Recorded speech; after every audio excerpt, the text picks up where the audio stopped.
Hello, everybody. What I'm going to do is start the slideshow from the beginning. This is counseling with me, Rachel Gibson.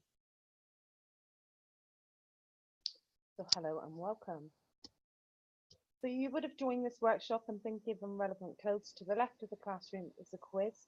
Once you've completed, please do contact team@thedigitalpsychic.com. You'll receive a certification of completion once you get over 85% or more in the quiz area. There are practice to do with this. So I will give you the tasks as we go along, and we will be completing theory today as we've done all the others. If people haven't got a partner, I'll be your counsellor, and also I will be client, so please do contact me. So you're welcome to continue any development with me just by simply requesting to join Facebook Messenger practice area. You can contact Rachel Gibson BA on this page or the email above at team@thedigitalpsychic.com. So I do hope you enjoy this workshop short course. I do use various resources and discuss via webinar, bringing you useful resources from the internet and collaborating it with my own experiences. So introduction. So welcome to this professional self-study course on counselling. It has been carefully designed to provide you with all the information required to help you become a professional counsellor, not just to help yourself, but also to help others. Now, counselling, what it does is it enables us to help other people to feel less distressed in times of need. And your clients may be able to realise productive and satisfying lives as a result of counselling. Now, counselling may not always be easy. You may find that high levels of emotion or negative energy transfers across to you. So it's important to understand the professional boundaries, but also limitations for yourself also. It's a good idea to map your journey whilst you're practicing to be a counsellor by maintaining a journal which records your experiences throughout, as well as any thoughts and feelings as you are progressing. It's very important to have ethos when working with others, and the ethos is to being a good counsellor is to develop an ongoing, trusting relationship with clients, to build that strong rapport. Counselling offers so much variety on a day-to-day basis, as each individual will have their own reasonings and understandings as to their need for support, even if their problem or issue is common. So it's very important not to compare a problem. It's very important not to bring your own problem into the equation as well. Having that ethos to being a good counsellor is to develop trust. Now, trust takes a long time to build. So don't expect somebody to come along to you and automatically trust you. Building that trusting relationship is fundamental, but also maintaining that professionalism too. Now, as I was saying about professional boundaries, boundaries are in place for a good reason. They're very clear boundaries required within the counselling role, and it's so imperative that you keep confidentiality and explain how this may be breached. So you would do that in an intake form right at the beginning, have a very clear, right, what's your name, what's your address, date of birth, ensure that you're complying with data protection, and then what you would do is explain to your client that you can breach confidentiality if, say, they're suicidal, if they're at risk of hurting themselves, and if they're at risk of hurting others. So we also do very strict boundaries regarding time limitations on counselling sessions, which tend to be within 20 to 14-minute time frame, although appointments may go up to 15 minutes. It's important not to exceed those expectations because counselling sessions are about working on any underlying issues. And it's imperative to clarify to a client that it takes time for those results to occur. So don't say to somebody, I've got a magic wand, I am going to get rid of all of your issues and problems all in one day. It's not going to happen. Give realistic goals, set those realistic targets with the client. It's important to plan a session. Encourage the client and ensure that they feel comfortable. So to be able to speak openly, honestly, and assisting the client to have a deeper exploration into any issues that they might have. Assist the client to make sense of their own problems. The session. So you assist the client in their release of their emotions, and you assist the client so they can begin to deal with any outstanding problems, encouraging the client to give you feedback as to what may be helpful or unhealthy for them. This way, what you can do is tailor your approach to suit the individual's needs. Bearing in mind, empowerment is key. That any client has to feel that they can fully trust you before opening up to you. And so to build that rapport and sense of trust, you must pay full attention to the client without any type of judgment. So in other words, the client must direct their own path and their own decisions. Those boundaries are so important from the off. As a professional, you must consider your value bases, your assumptions, and any prejudices, as well as any personal or emotional triggers that you might have. So say, for instance, you've been abused or something's happened in your life, okay? And then you, as a counsellor, are going to have a session and you know it's about that subject area.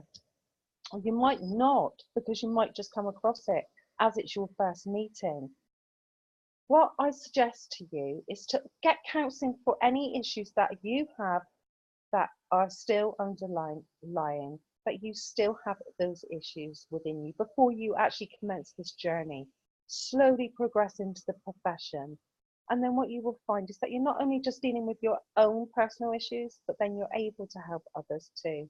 And what you would do is leave anything at the door before commencing that session. Do not talk about your own issues to a client. It's very important to know your own limitations. Resolving some of your own personal issues is key to making a great counsellor. Now we're going to look at considerations. So what is it that you wish to give to others? Just pause for a moment and think about that. What is it that you wish to give others?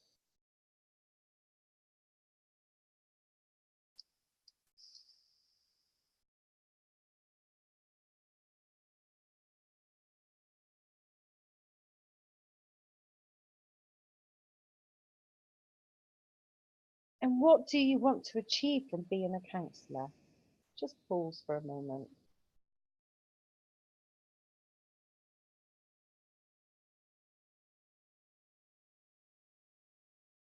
And then you have to consider what are your expectations of those you will help. Okay? You have to consider, are there any emotions in which you are uncomfortable? Are there any emotions in yourself that will give you trouble? Are you able to cope with the client's feelings towards you, whether positive or negative? What control are you going to have? What is the process of dealing with that? So what I recommend to you before you see somebody, especially if it's on a one-to-one basis, is to contact someone else, giving them an emergency number or a number and say, this is where I am at this such a place at this such a time with this person. Just give initials. Don't give the person's name. Okay. You know, put things in place for you. Safeguard yourself as a worker also. You also have to consider, are you able to control your own feelings towards those that you are working with? Okay, so you have to be very professional. Anything personal aside. I'm going to discuss pathway now. So you may feel that you will be a good counsellor because you have excellent problem solving skills. But counselling is not about rushing to solve someone else's issues or problems. The client must be able to learn from the whole process, beginning to end. And you could actually map this out with your client. So Hello, sir or madam. What is it I can help you with? Okay. So then they tell you, and you sit down, and after doing your consultation, where you're getting an intake form and you're looking through the forms and you're actually discussing why they're there, confidentiality, all the professional aspects, introducing yourself, start building that trust. The first session could be talking about each other. Here I am, me, this is me, I'm a counsellor, this is my qualifications, this is my insurances. How can that person confide in you and trust you right from the off? And then say, okay, so what we're going to do is learn a bit about you, asking those questions, prompting, and then mapping out a journey. Okay, so what is it that you want at the outcome? What is the outcome you require?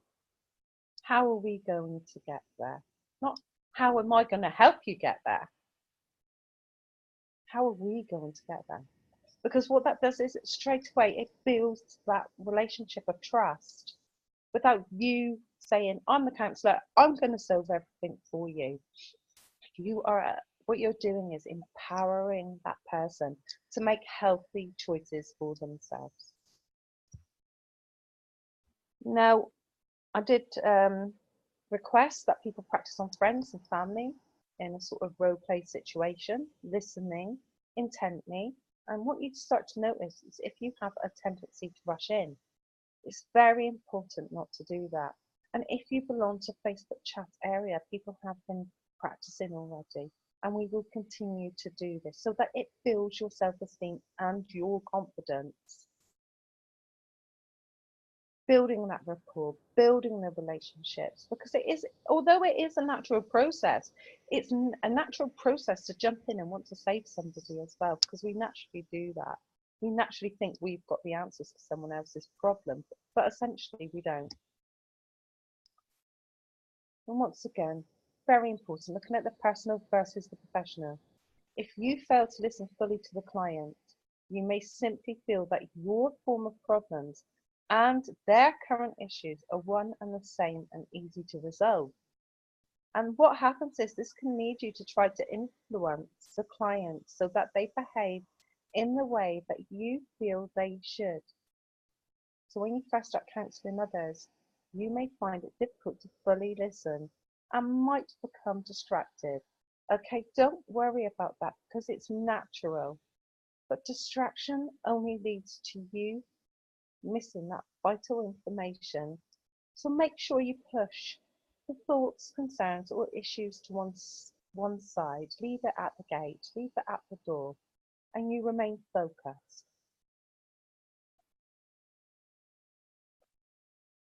So also in easy on Facebook Messenger in the chat area, we can do a training one-to-one. And one of the questions I'm asking you now, you can always contact me, Rachel Gibson, BA on this page, or team@digitalpsychic.com if you do not belong to the Facebook Messenger chat area. What I did was to have you considered, have you been to a counselling session? If not, what they did was practice on each other and then discussed what it was and how it felt and all of those things. Because it's only through practice that you're going to actually start becoming experienced at what you're doing. Now, many people will come to a counsellor for varying reasons, and stress is the one that a lot of people will come for because managing stress is very, very difficult. So also we looked at what does stress feel like. So for a lot of people, it will be different because everybody has different ways of coping and also have other ways of dealing with stress and also the impact of it. So it does affect our bodies and it can show physical signs of tension. Losing weight is one, putting on weight, overeating, indulging in alcohol and drug intake, having sexual relationships. All different signs are there, but it's various reasons. And perception's a funny thing. So you need to be discussing with your client, what are your stress indicators? How do you know that you're stressed? Because what you're doing is you're fundamentally building a picture of that person. So you might get stressed because, you're late attending appointments. That stresses you out. Oh, how do you know you're stressed? Oh, because I get hot and sweaty.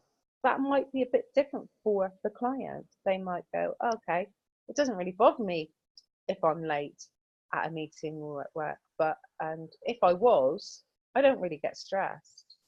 But if I was to get stressed over another matter, it makes me feel such and such. So be very aware and work out what those stress indicators are. So just to look at stress in the background, really, because stress is very, very out there. It affects so many people. And according to the American Psychological Association, the top stressors for most people are money and work, family responsibility, and health problems of self of the family and members, and the economy. So 44% of Americans feel more stressed than they did 5 years ago. This was done in 2004 by Leonard Brown S. Psychotherapy and Counselling for Depression, and 2007 by Gilbert A. too. You know, it's grown as well. Things have grown. Stress levels will have grown as well. And 1 in 5 people in the US experience extreme levels of stress. And 3 out of 4 visits to the doctor are stress related. So that's an awful lot of people suffering with stress. And there's 16 million people in the UK alone experiencing mental health. And 1 in 4 adults experience a mental illness at some point each year in the UK, ranging from anxiety, depression, to alcohol dependency, substance misuse, and psychosis. And it's very, very hard to gauge what mental health is for one person and to another.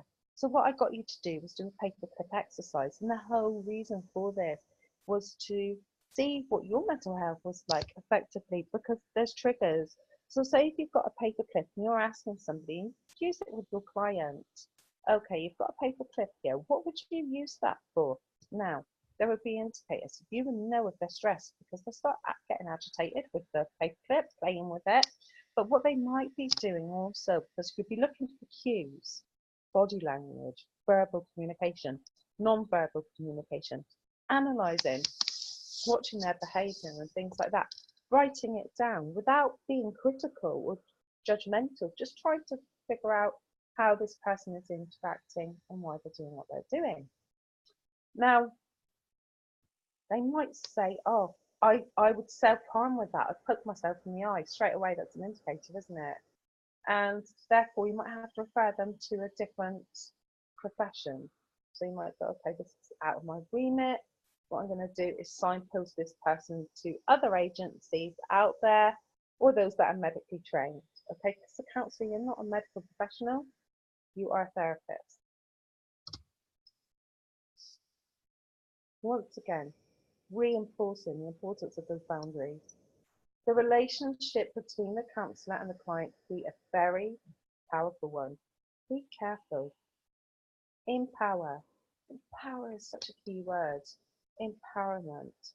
Enabling is another. Empathy.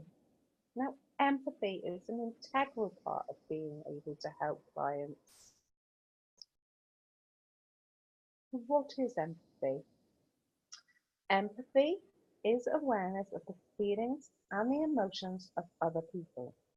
It is a key element of emotional intelligence, and it's the link between self and others. So empathy is understanding retrospectively of how someone else is feeling. But, and there is a big but, you cannot say that you understand how someone else feels. You cannot ever say that, because you'll never understand how someone else can feel. You can empathize, relate, correlate, but essentially you cannot understand how that person is feeling because you are not them. Okay, yes, you can put yourself into their shoes, try and understand how that person is feeling, But a person's feeling is their own. It belongs to them. Don't try and take away how they're feeling. Help them, enable them, support them, encourage them to, to have the tools to help themselves so that when they leave you, that they're able to deal with their life on their own. Empowering someone is so much more important than doing for someone. I've seen it in my profession for a long time, where people will jump in and go, "Oh, I've got the answer. Hi, I'm, superhero counselor. Here I come." And what happens is that person then becomes self-reliant on a service or a person. That doesn't help them in the long run. It might help them in the short term.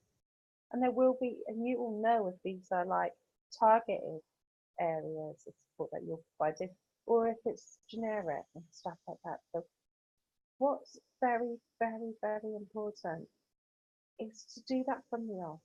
I'm here to support you for however long you need me to. It is your choice. We will work on a plan together to enable you to be able to deal with this situation. It's so much better, isn't it, than saying, "I'm here, I'm going to help you, and and I have a solution for you." Straight away, by doing that, you have not empathized with that person's feelings. You have not empathized with the awareness of their emotions. So it's that key emotional intelligence, the link between them and others, because they have to be able to deal with things their way. Give them time to think. Take the time to listen and understand the client's perspective. Use short responses. Gear your response to the client, but be yourself, using appropriate language, and always respond.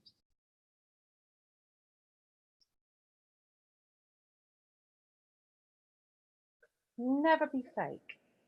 Okay, what I mean by that, be your authentic self. You must be who you appear to be. People will see right through you. Be you. Be proud and be confident. And practice will make this easier for you.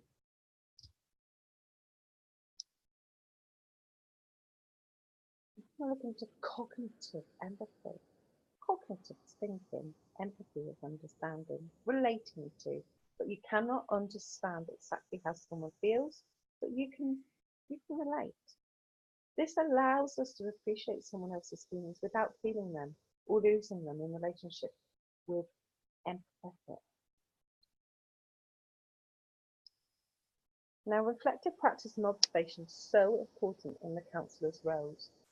You may find sometimes that you get mixed signals from somebody. So, for an example, the client may declare that they are very angry, but they're laughing. Or you can have somebody who's laughing and crying. I mean, there's so many mixed emotions with people. But when you reflect on observation, you mention that they have discussed a very serious or difficult situation, one which must be emotional, and yet they're smiling. This does encourage the client to elaborate, or can just enable them to recognize the complexity of their feelings. What you could say is, um, okay, you're really angry about that. Oh, that's a very difficult situation. And what happens is they start opening up. "Oh, I'm laughing because I'm nervous." They might not reply at all. Don't prompt them. Don't make them say something that they don't want to say. Just get some clarification. So reflective practice and observing, it's very important. Jot it down as well. Do a case study where you're actually, looking over it, analysing it.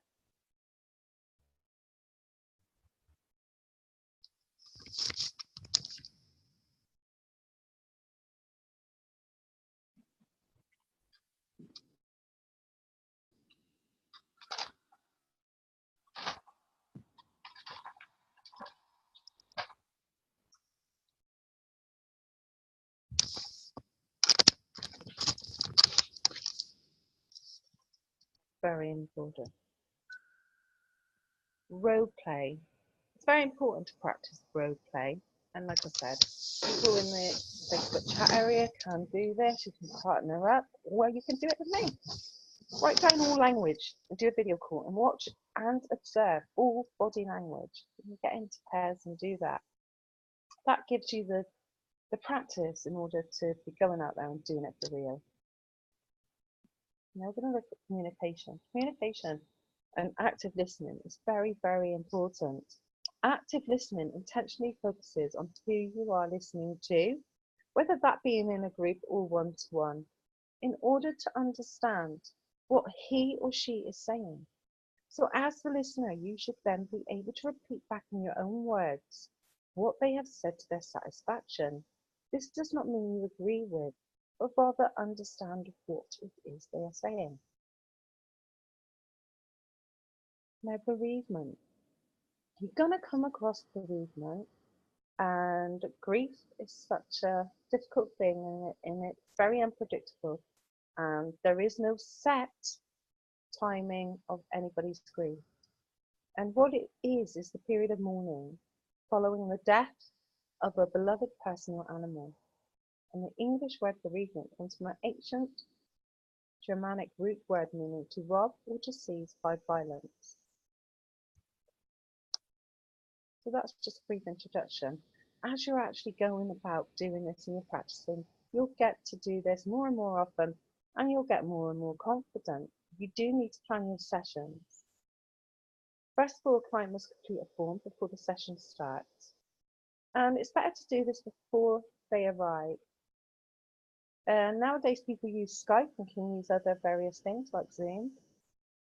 Okay. So the first stage includes meeting and consultation, getting to know each other and getting to know what their needs are. Remember, empowerment, very, very important. Doing it together, mapping things out. Okay, so that's the first bit. The middle section of the session is helping the client to open up so that you're able to both explore and clarify the true situation so that the actual problem can emerge. Okay. And the third part of the session is where you encourage the client to discuss decisions as a result and what can be offered in supporting guidance if and when necessary. There's 3 qualities that are needed in counselling, and this is respect, empathy, and genuineness. Those 3 are so important. Respecting somebody else, empathizing with someone else, and being genuine is so essential. Always reflect. Use your journal through all your sessions. And don't forget to do one for yourself and reflect on your own practice. And once you've evaluated your sessions, what you could do is do a feedback form. Ask your client how they felt. Was it okay? How did they feel you dealt with their problems? Or is there anything else that you could have done better? Just because what that does is it gives you attention, and also it gives you that benefit to be able to make changes for you in the future. It's important to set goals. The client can use SMART goals, which stands for specific, measurable, achievable, realistic, and time evaluated. Okay? It's very important to set those goals. So what's the specific goal? How can you measure that goal? Is it achievable? Is it realistic? And what's the time? And then what's the time frame of that? And also add evaluation at the end. Now, symptoms of bereavement and other issues too, or any other problem, will be like crying, headaches, weakness, fatigue, worrying, anxiety, problems with sleeping, insomnia, isolation, reflection on life and death, and the purpose of living, and some may be very extreme to the point of suicide. Now, if someone feels suicidal, you must refer to a professional. It's always important to put yourself in the shoe of your client. It's impossible for you to understand every single situation or even be able to identify with every client who walks through the door their issue, but to be able to comprehend and understand fully, you need to be able to put yourself in the client's shoes. But don't tell them that you understand their feelings. Empathize. I empathize. I'm understanding, but don't say that you know how they feel. Don't ever say you know how they feel because you don't. Empathy enables us to connect with their situation, but it may not be possible to fully relate to everything that our client says. So I did ask you and set a task to consider how you would aid those clients who feel oppressed or vulnerable in society today.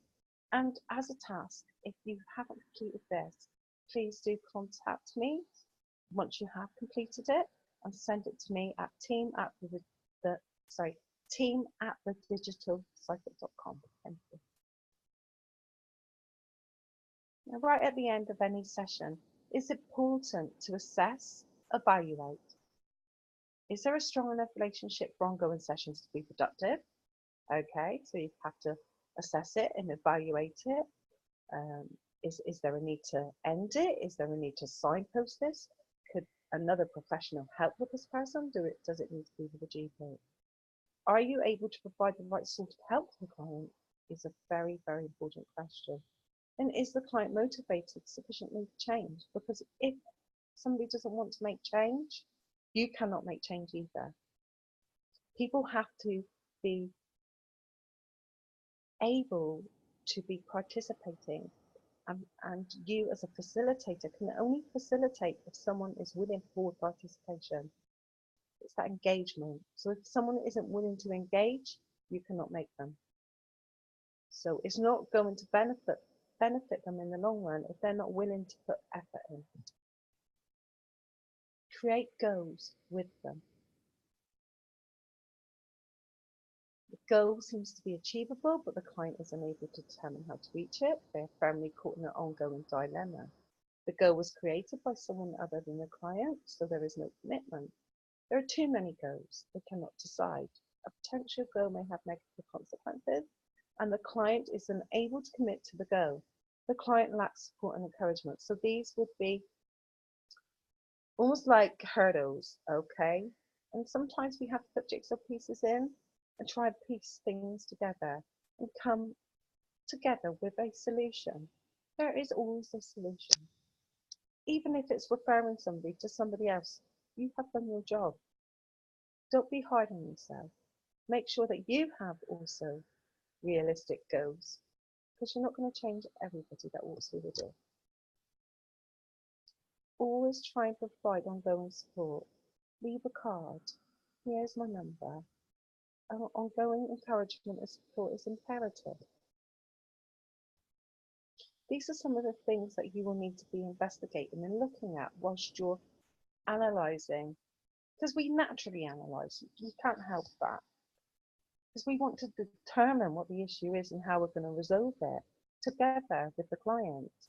So you'll be looking at things like the social and economic influences of the person, their family background, is their personality traits, is there any culture differences, language barriers, educational experiences, their peer group experiences, all of those things, including religion and all of those things. That's why on questionnaires we have to ask questions so that we're able to look at the whole person from a social perspective and an individual perspective. Sociology is looking at the whole person. Psychology is looking at the individual. As a counsellor, you need to have all of that. You need to understand the social sphere, and then you tap into the individual. Great resource here for you.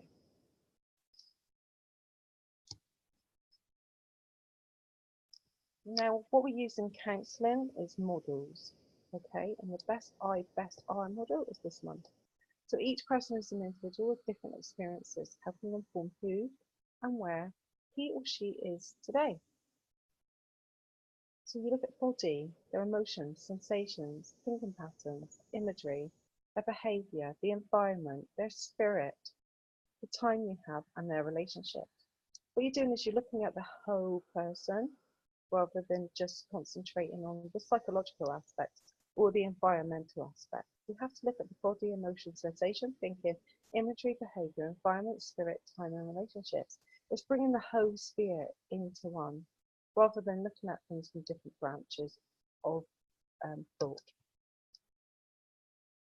And the stage one is the exploring. So it's the stage that takes place at least a quarter of the time in a single or early session of the series, because what it includes is getting to know you time to establish that trust, exploring and making less time later in developing that relationship.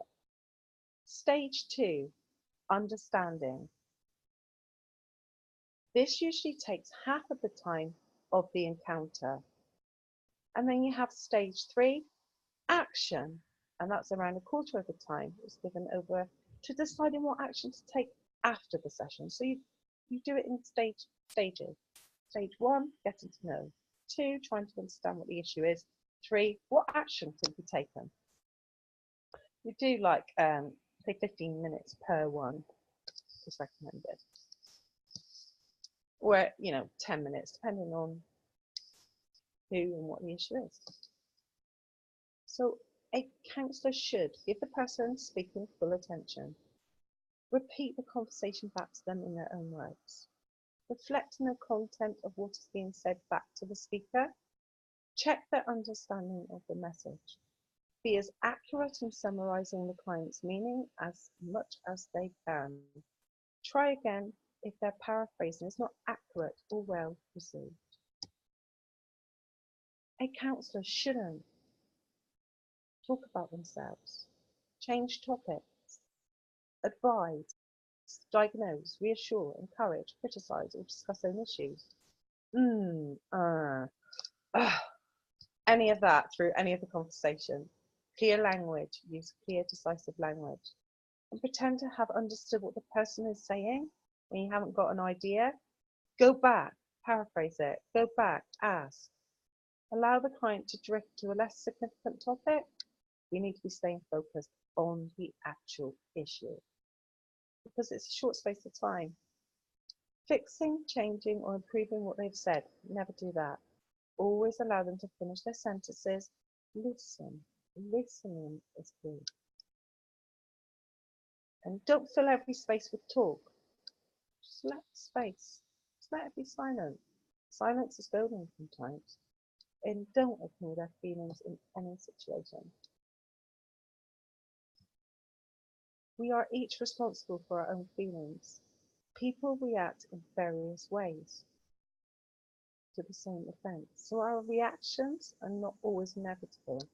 They are the result of our history. Look after yourself. Take a deep breath. Embrace your time. And have also feelings and thinkings and behaviour and summarise them about yourself too. You always get support for you if you need it. You must understand your own limitations. There are clients who will be unable to help unless you develop your skills further and you specialise in areas such as addictions, drug dependency, mental health issues, PTSD, and suicide tendency and self-harming. If you're not specialised in an area, don't do it. I'm specialised in areas. I'm a counsellor. I have a diploma in counselling. I've got two actually. I've got another one.